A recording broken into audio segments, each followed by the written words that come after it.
Well, good morning everyone and welcome to the Toowoomba Regional Council's budget adoption meeting for the year that will commence tomorrow, in fact 26-27.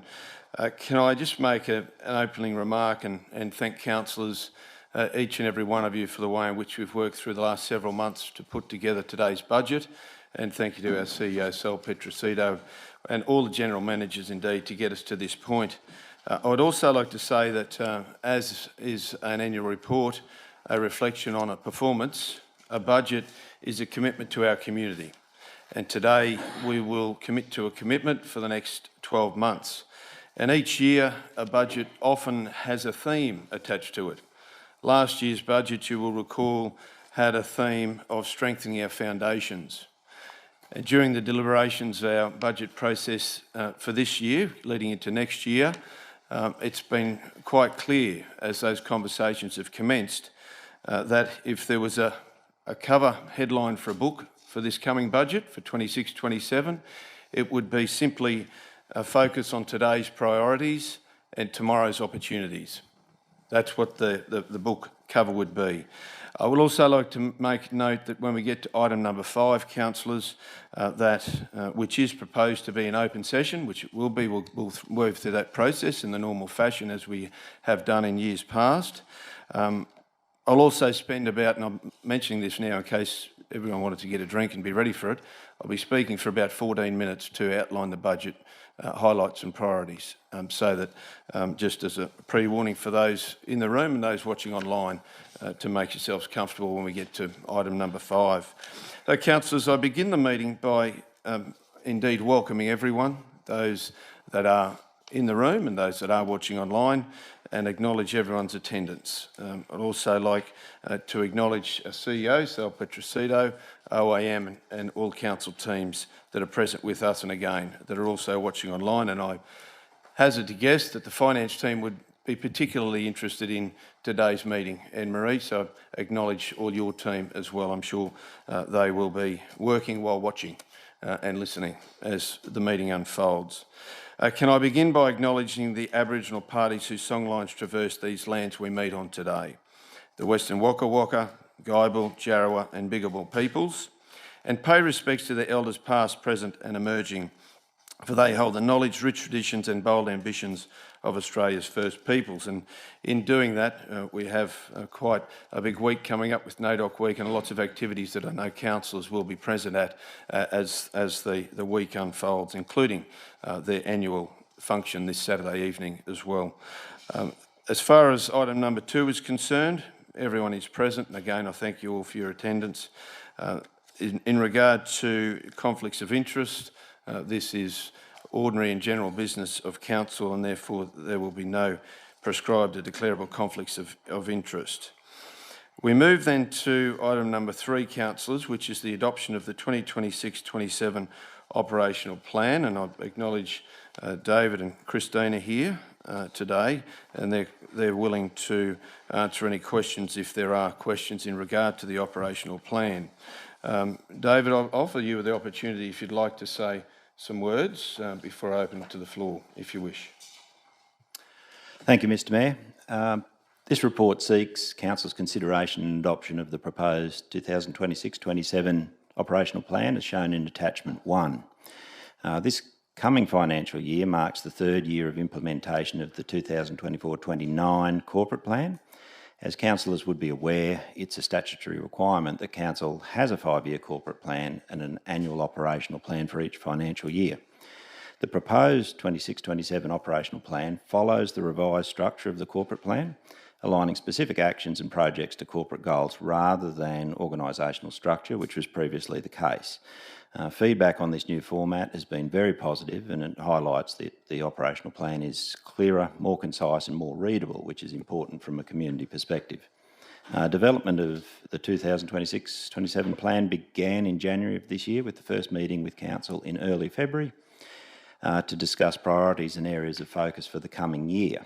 And from there we worked with members of the executive leadership team and held workshops with managers and staff across Council to prepare the draft. Further meetings were held with Council in April and May of this year, and feedback from Council was incorporated through this process into the final version of the plan, which is shown in attachment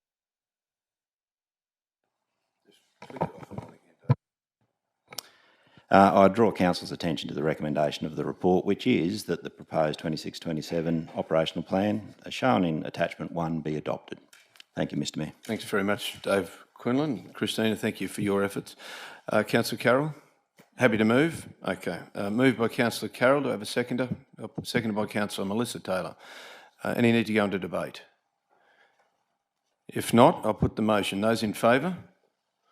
Motion's carried unanimously. Thank you very much, David. Thanks, Christina. We do appreciate that very much. Councillors, we move then to item number 4, which is closing of the meeting. And as is the practice, when we get to the budget process on budget day, this matter will not need to be discussed in a closed meeting, and therefore that motion is not required. Deanne, thank you very much. We move to item 5, which indeed means that this motion will now be open in discussion in open session, and the motion before us to do that is that item number 5, confidential, adoption of the Toowoomba Regional Council budget and revenue statement for 2026-27 financial year, be discussed in an open meeting. Moved by Councillor Rebecca, our Deputy Mayor, seconded by Councillor Edwina. Those in favour? Motion's carried unanimously. Thank you, councillors. We'll then move to the adoption of the Toowoomba Regional Council budget and revenue statement. As mentioned in the outline, there's just some words I'd like to mention in regard to the budget and highlight some of those factors for those in the room and those watching online. Can I begin by stating that we're delivering a budget that addresses today's priorities while unlocking opportunities for tomorrow. The budget proposed today for councillors to consider reflects a disciplined and measured approach with a clear focus on protecting the long-term financial strength of the Toowoomba region. It acknowledges our responsibility not only to meet the needs of today, but to ensure council remains financially strong, capable and prepared for the future. We understand the current economic climate is placing pressure on households and businesses across our region. These pressures are real and they have guided our budget decisions. At the same time, the cost of delivering essential services continues to rise, from construction materials and uncertainty around fuel to the infrastructure our growing region relies on. With construction costs increasing significantly in recent years, in some cases more than 40%. This budget responds to those realities with care and discipline. Every decision has been made to balance affordability with the need to maintain essential services, invest in critical infrastructure and secure long-term sustainability of our region. The Toowoomba region is where ambition meets opportunity, and this budget supports both. It backs our community today while continuing to invest in a strong, connected and sustainable tomorrow. This $728 million financial plan will allow council to maintain and upgrade existing facilities and provide essential services while planning for an even brighter future. This year's budget includes a base general rate rise of 6.9% for ratepayers, equating to around $2.38 per week for a city urban residential A property after discounts are factored in, noting this figure will vary depending on individual circumstances. The budget includes a 5% pay-on-time discount for residential ratepayers, pensioner rebates of $120 per year for general rates and for some 11,000 pensioner households across the region, and a further pensioner rebate of $70 per year for water infrastructure charges for some 10,000 pensioner households. We also recognise that some members of our community need additional support. Discounts and rebates remain available for eligible residents, including pensioners, to help ease financial pressure where possible.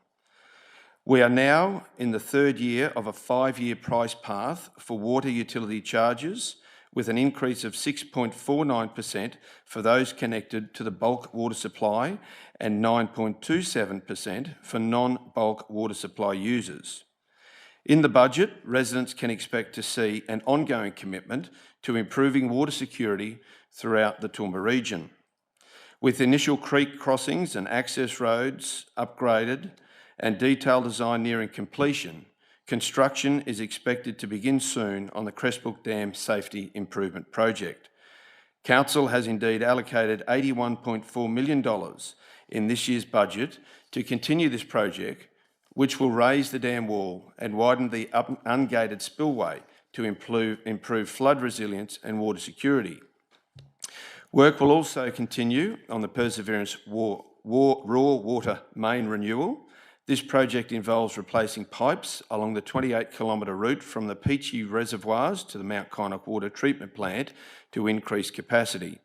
Council will also undertake the Kubi Dam inlet pipe replacement program, including intake tower and pipework upgrades. In the coming year, Council will progress work on the Fall Communities project to connect the townships of Cambodia, Greenmount, Nobby and Clifton to a new water treatment plant at Greenmount. This budget includes $4 million to begin this multi-year project. Close to $3 million will be invested in the design and construction of a new reservoir on Harch Road in Highfields, in addition to $5.3 million for a new sewer pump station at Mains on Cools Road to resolve pumping issues and support future development in Highfields.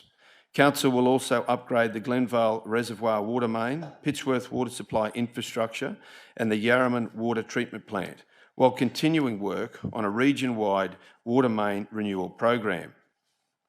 In 2026-27, we will continue the staged replacement of the global SCADA system to deliver a safer and more reliable network and complete the region-wide smart water meter program. There will be no increase to the public transport levy, which remains in place and has helped deliver improved bus stop technology, greater service reliability, event shuttle buses, planning for new regional bus and FlexiLink trials, expanding transport options and further progress towards a future passenger rail connection between Toowoomba and Brisbane. It was rewarding to see the state government's long-term funding commitment to public transport last week, with a media release out only this morning, supporting the work Council has led in this space. The acknowledgement of Council's public transport levy, alongside our strong and sustained advocacy on behalf of the community, reflects the impact of our efforts and the progress we've driven. In 2026-27, the levy will continue to focus on safer and more accessible bus stop infrastructure, particularly near schools, retirement villages and medical facilities, while also supporting new trial services for regional communities and extended bus options across Toowoomba. In addition to improvements within Toowoomba, weekend FlexiLink services will be introduced for 6-month trial periods in regional towns, along with a trial weekday bus service in other parts of the region. This levy will also help support community transport schemes for regional towns. Together, these initiatives are creating more reliable transport options and better connections for residents across the region. With one of the longest road infrastructure networks of any local government in Queensland, we are mindful of how important it is to improve public transport for our community, while also continuing to upgrade our roads to the standard residents expect. We are committed to improving the condition of our road network, particularly in rural communities. Council has set aside $3.6 million to upgrade Clifton Pitchworth Road between Leslie Bridge Road and Toowoomba Carrara Road from single lane to double lane. A major project this year is the continuation of the Highfields Road, O'Brien Road and Kratzky Road intersection upgrade. This multi-year project will improve the intersection to accommodate growth in Highfields. Other significant projects include a low-cost seal project on Railway Street in Cambodia, the Perth Street culvert upgrade, a low-cost seal upgrade for Chass Road in Crow's Nest, the upgrade of Hayden Road in Crow's Nest to 2 lanes, and pavement and service rehabilitation on a section of Darling Street in Drayton. In addition, Council will continue its lower order road upgrade program along with region-wide renewal programs for footpaths, resheeting and resealing. Council will also invest $1 million in resurfacing the sealed runway at the Toowoomba Aerodrome. We are pleased to say that this month's announcement by the state government to transition our council from the Metropolitan Waste Levy Zone to the Regional Waste Levy Zone from the 1st of July 2026 means there will be no increase to waste charges this financial year. This is welcome news for our residents because without that charge, Council would have needed to increase waste charges to recover an additional almost $3 million to offset the state government's waste disposal levy. We will always be strong with our advocacy efforts and appreciative of the state government listening to our concerns. To do our part for the environment and our region, we will continue pursuing practical ways to reduce the amount of waste going to landfill. To support this work, Council will invest $6.5 million in the rehabilitation of landfill sites at Crow's Nest and Yarraman to meet Environmental Authority licence conditions. A further $1 million will go toward ongoing works on the Toowoomba Waste Centre vertical expansion cell. There will also be $4.5 million allocated to upgrading the Greenmount Waste Management Facility and $150,000 for upgrades at the Pittsworth Waste Management Facility. In 2026-27, we will continue upgrading the Clifton Wastewater Treatment Plant with $2 million allocated to ensure compliance with existing licence conditions and enable effluent to be reused and/or released to the creek. We'll also spend $3 million to replace 4 sections of sewer gravity main along Gumbunji Road in Cranley. An exciting project to look forward to is the ongoing Toowoomba Escarpment Mountain Bike Trails project, with $5.7 million allocated to trail construction. Council will also repair erosion damage on the mountain bike trails in Jubilee Park. In addition to the Southern Cross Oval Clubhouse amenities replacement, Council will undertake park upgrades at Black Gully Linear Recreation Corridor and Smithfield Park in Harristown, while continue upgrades at Gold Park. Council is undertaking a multi-year network to identify gaps in the provision of skate parks across the region, including safety improvement work being undertaken on Chalk Drive this year. Council will also continue work this year on the Oakey Showground toilet and pavilion upgrade, as well as renewing ageing assets at the John Darien Woolshed. We will continue our aquatic facilities renewal program with a focus on the Oakey Aquatic Centre and planning for the future use of that facility for the community. Another major priority this year will be the progressing the Toowoomba Regional Planning Scheme. This critical document, which guides how the region grows over the next 25 years, will be released for consultation to help ensure it shapes our communities, infrastructure, environment and overall livability in the right way.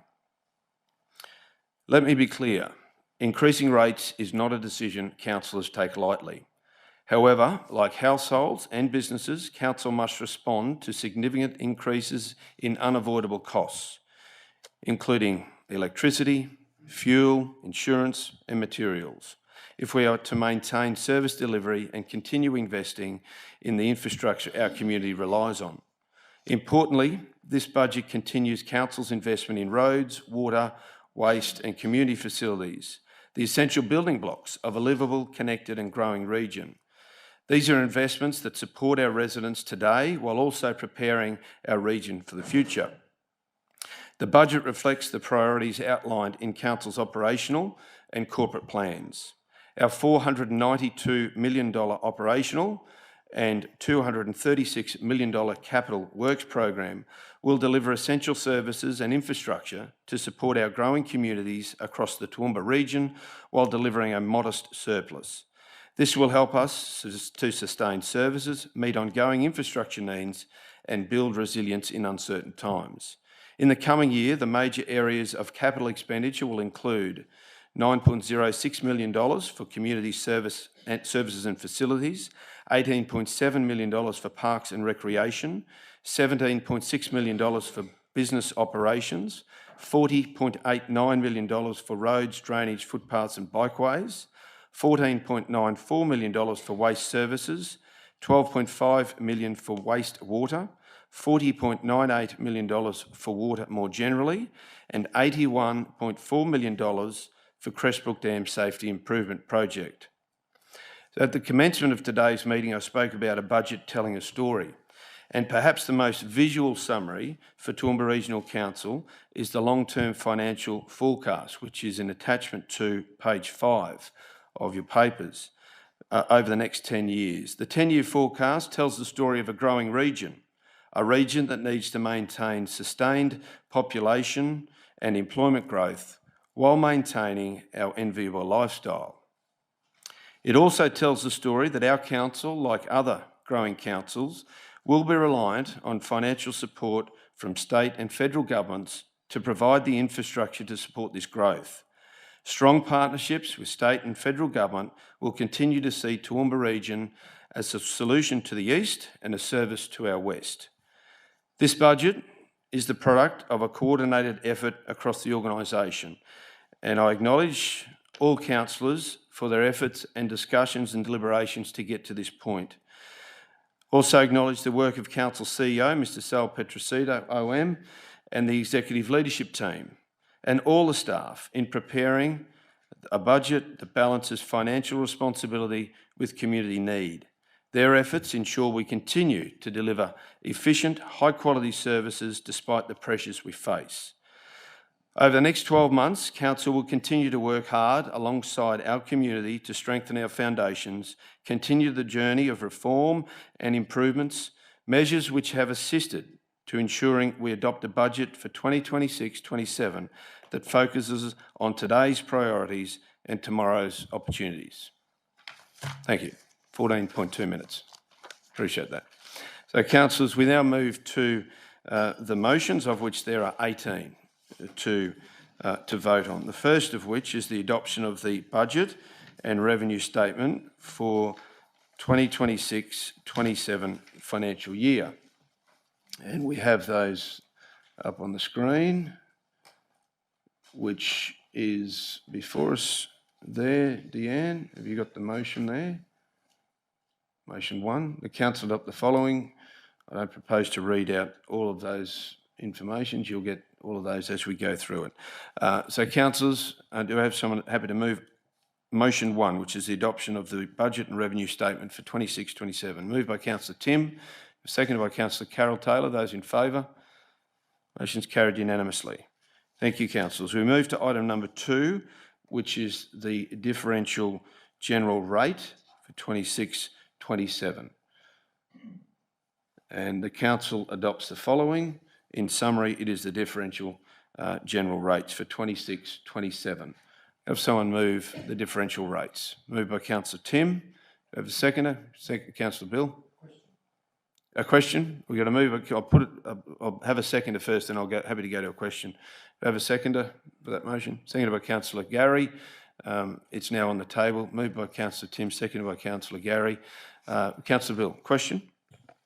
Yeah, thanks, Chair. I'm just thinking ahead for business for the future. That I'm just on page 3 and 4 of 62 of the report in board books, in those tables under the differential rates. My question is, looking at the categories there, outer urban, main town, other urban, those sorts of things as an example, the first 3 in the table on page 4 of 62, I suggest we have some work to do with emerging communities in the future with the town planning scheme. And the reason why I'm raising that now is it would appear that, well, I hope we're not locking ourselves into those categories for the future town planning that we're doing by accepting these rating categories, because it hinges off those land use codes. So I'd suggest we may have some work ahead of us I guess I'm asking a bit of guidance possibly from the GM of planning around land use codes that would be applicable to that. Question on notice perhaps, because I'd hate to think that we don't have some room to move with our review of our town planning scheme on that. So, Councillor Bill, it's a very valid question, This is for adoption for next year. Planning scheme, go at the consultation end of this calendar year, and exactly what you've said will help form part of that as well. So I'd say it's a good question on notice for us when we get to those. Thanks. Comfortable with that? Councillors, we have a mover in Councillor Tim, seconder in Councillor Gary. Any need to go into debate? If not, I put the motion. Those in favour? Carried unanimously. Thank you, councillors. We move to item number 3, or motion 3, I should say, which is on page 33 of your papers, so that you can keep track of this as we move through it. Page 33 of 62. I'll get that in front of me now as we go. And it's around separate charges. And the separate charge is the public transport levy, in fact, which, as I mentioned in the commentary before, that levy will remain unchanged with no increase. That's the proposed at $43.58 per rateable assessment. So the motion is the council adopt the following, which is the public transport levy. Councillor Melissa, happy to move. Moved by Councillor Melissa Taylor, seconded by Councillor Trevor. Any need to go into debate? You can ask a question, certainly. Yes, thank you, Mayor. With the state government giving us money over a duration of forthcoming financial years, what is the exact amount and when does it start and how does that progress? Just for public clarity. I know there's a press release, but how many people read that? But just to give an idea of what the segments are over the forthcoming years. Good question, Councillor Trevor. I think I distributed some information about that, in fact, on the weekend. I'm just making it public, that's all. Yeah, that's fine. Sal, you happy to? Yeah, I am. Through you, Chair. Thank you, Councillor Trevor, for the question.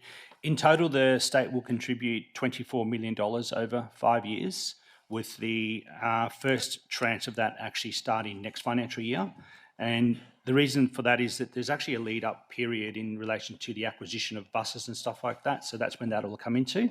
But in essence, we're getting $24 million over 5 years, with the end goal being that the state will then continue to take on the funding ongoing, which will no longer require council to contribute. Thanks for that. Thanks. So we have a mover in Councillor Melissa, seconder Councillor Trevor. Any need to go into debate? If not, I put the motion. Those in favour? Carried unanimously. Thank you very much, and thank you for the advocacy and for our community in regard to that. It will be a great outcome for years to come. Motion number 4, councillors, is special charges, and this refers predominantly to the rural fire equipment levy and the library-related activities, along with gates and grids permit renewal levy. I don't propose to read those out, councillors. However, the motion before us is to adopt the special charges. Councillor Carroll Taylor moved, Councillor Edwina second. Any discussion, question or debate? If not, I put the motion. Those in favour? Motion is carried unanimously. Thank you. We move then to motion number 5, which is on page 35 of the papers, which is around trade waste utility charges. The motion is that council adopt the various waste utility charges in parts A and B, and is quite lengthy, so I propose again not to read that out, councillors. However, the motion is that councils adopt the trade waste utility charges. Someone happy to move? Moved by Councillor Bill, seconded by Councillor Melissa. Any questions? No need to go into debate. If not, I put the motion. Those in favour? Motion's carried unanimously. Thank you. We move to item number 6, or motion number 6, which is on page 40 of your papers, councillors. And the motion, which is right down the bottom of that page, is the sewer or sewerage utility charges.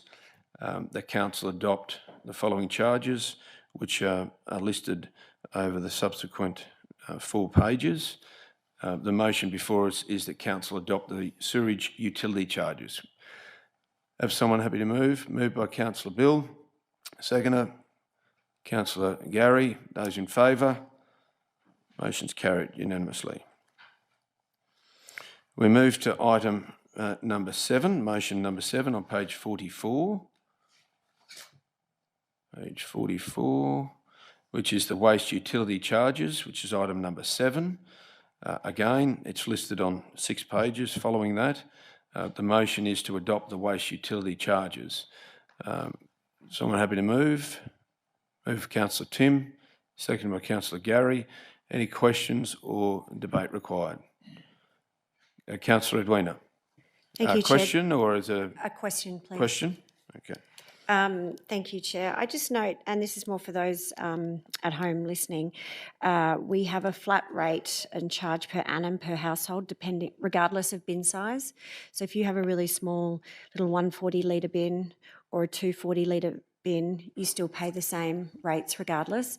And I was just wondering if the business of councils looking at rewarding good behaviour, considering that waste is quite a concern for all councils and across Australia, and changing that so that if you have a smaller bin, over time you might pay a smaller amount versus a larger bin and more waste, a larger amount. Councillor, is that a question or are you just suggesting that might be something we I'm consider? asking if the business in is looking at doing that. Okay, well, we have a waste, as you're aware of, we've got a waste strategy that we're delivering, and in fact, in next month, it may well be coming to council. The movements of the Queensland Government over the last week certainly helped that discussion as well. This is something that I know councils are very much of the mind of discussing as one element of that. So if you're comfortable, we'll put it on notice for when we have those discussions. Thank you. Okay, so we have a mover in Councillor Tim, secondary Councillor Gary. Any need to go into debate? If not, we'll put the motion. Those in favour? Carried unanimously. We move then to motion number 8, which is page 50 of the document. Page 50, there it is, it's top of the page. Water utility charges. Again, there's a number of items within that. It goes for 2 pages. The water utility charges are listed there. The motion is the council adopt the water utility charges. Moved by Councillor Rebecca. Do I have a seconder? Seconded by Councillor James. Those in question? Question? Thank you, Mayor. On the page 56 of 194, right down the bottom, I believe it's number 5, this clause there, or this paragraph there, mentions going into quarterly rates and charges. When have we in this room decided to go quarterly rates and charges? I know it's been chitter-chatter, but it seems to be got itself into print here as if it's going to happen. Happy for the CEO to make comment. Okay, to thank that, you. Mr. Long. So through you, Mayor, thank you, Councillor, for your question. This motion doesn't lock quarterly rates in. This motion provides a framework to allow us to give consideration to come back to the chamber for consideration in the next cycle of the budget. So no decision has been made to move to quarterly rating. I'm just a bit uneasy with that being in here, and I'd like to move an amendment that that little bit there be taken out of the motion. Are you suggesting, Councillor Trevor, that we remove 5, which is I5? Yes, that would be correct.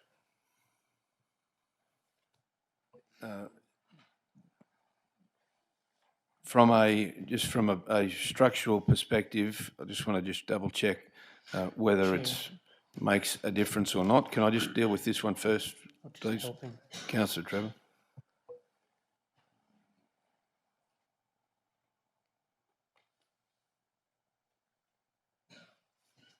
From my perspective, it would be no issue if it was removed, because council needs to make a decision on it. So, Okay, well, I'm moving an amendment that from my personal perspective, but I wanted to make sure from a CEO and operational perspective that is fair and reasonable. Can I just deal with this first, please, Councillor Carroll? That's quite okay.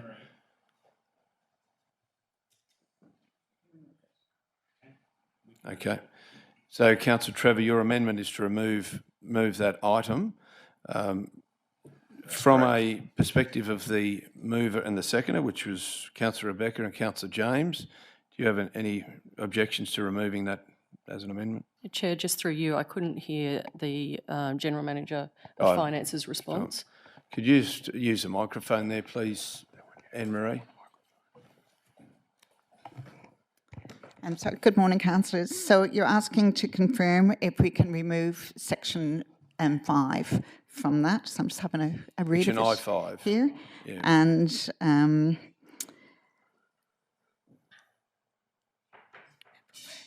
I'm just reading section 4 as well. Chair, may I make a comment on that? So I think Just be patient. Just be patient. Let Anne-Marie answer this question. So can you work through the rest of the motions, and I'll just get confirmation, because we did get legal advice to add, to include this section, and this section does not bind us. It is in any way. We're still rolling out smart water meters. The plan is to have the smart water meters out by the end of October. We are on track, but there are some challenges with larger connections. This was to set up council in this budget, the budget resolution, in the event that we would have all the water meters rolled out by the end of the year. It doesn't bind council in any way, and I can't see that there's a problem with having the clause in there when it's not a binding clause. It allows agility through the process for any future decisions that may be made. Thanks for your response, but I'm still uncomfortable with it being in there. It sort of sets It's up. okay. You've got that there, and we've had information there. Anne-Marie has mentioned from a legal perspective, and Anne-Marie, I would assume from a legal perspective, it is if we go ahead with quarterly. This doesn't bind us to go ahead with quarterly, therefore there's probably no reason for it to be removed until a decision is made on quarterly. Yeah, and I think this section that says, for avoidance of doubt, a final implementation of Council's smart water meter project cannot occur during March 20. If it doesn't occur, no adjustment consumption period will be applicable. So it's the part that carries on to the next page that shows that it's not a binding clause. So, Councillor Trevor, you still want to pursue to have this removed based on what we've just heard from the General Manager? Yes, ma'am, I do. Okay. All right. We've got a seconder for that with Councillor Carroll. Are there any questions in regard to that? Councillor Tim? Chair, thank you. I certainly share the concern, but I'm of the opinion that this is a conversation we have to have at a later date.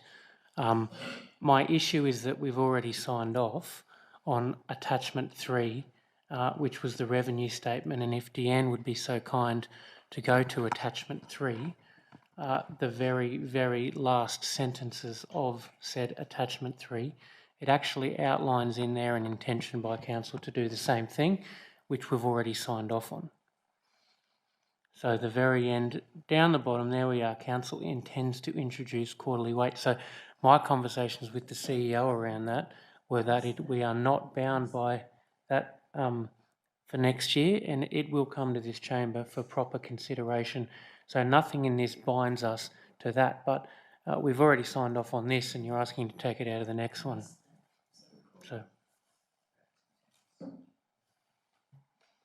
So you're still wanting to push ahead with this? We've got a motion on there to deal with. We'll put it to the test. Yeah, why not? Okay. First of all, I'll ask the mover and seconder if you're comfortable with the amendment.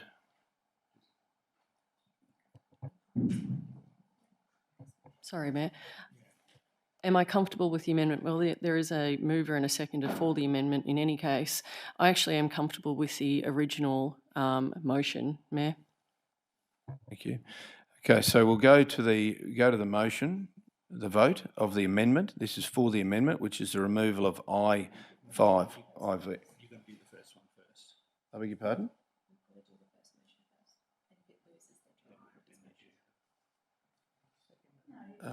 No, I need to do the amendment. Yeah, I need to do the amendment. So the amendment is to remove I5. I'll put it to the vote. Those in favour of removing I5? Those against the amendment?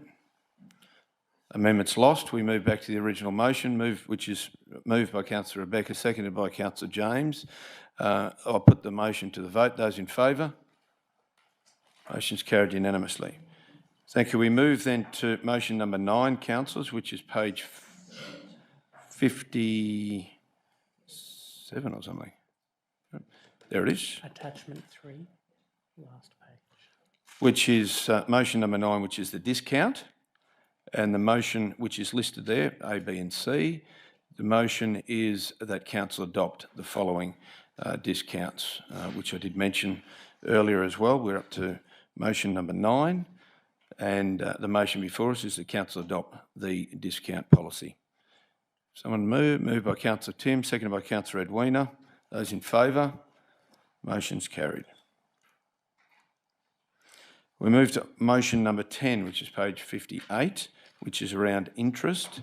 The motion before us is that pursuant to section 133 of Local Government Regulation 2012, simple interest will be charged on all overdue rates and charges as that term is defined in Local Government Regulations 2012 from the day the rates or charges become overdue at the rate of 12.19% per annum, calculated and charged quarterly, generally at the end of September, December, March and June. So the motion before us is in regard to the interest. Moved by Councillor Rebecca, seconded by Councillor Bill. Those in favour? Very good. That motion's carried unanimously. We move to item motion number 11, which is on the same page, which is levy and payment. There's in 4 parts, A, B, C and D. The motion is to adopt the levy and payments. Motion number 11. Moved by Councillor James, seconder. Councillor Gary. Any need to go into debate, discussion or questions? If not, put the motion. Those in favour? Carried unanimously.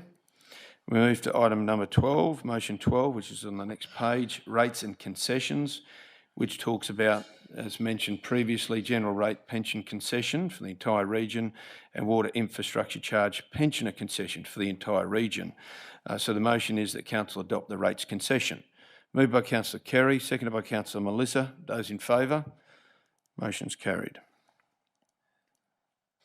Motion number 13 then is on same page, 49, which is the total value of change in rates and utility charges, which is motion number 13. You have a motion moved by Councillor James, seconder. Councillor Gary. Those in favour? Motion's carried unanimously.